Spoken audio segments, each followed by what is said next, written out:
sama-sama na naman. Ngayong araw luluwas para magpakasaya. Kakalimutan ng mga problema at dinaanan, sapagkat ngayong araw tayo'y magsasaya.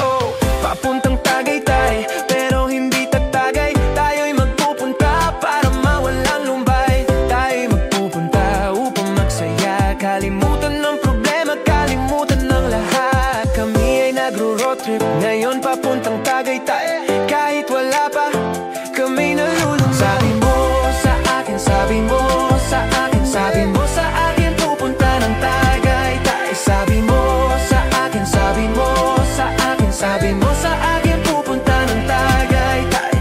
Sabi mo sa akin, sabi mo sa akin, sabi mo sa akin, pupunta ng Tagaytay. Tagaytay. Sabi mo pupunta ng Tagaytay. Sabi mo kay nanay, sabi mo kay nanay, sabi mo kay nanay, pupunta ng Tagaytay. Sabi mo kay tatay, sabi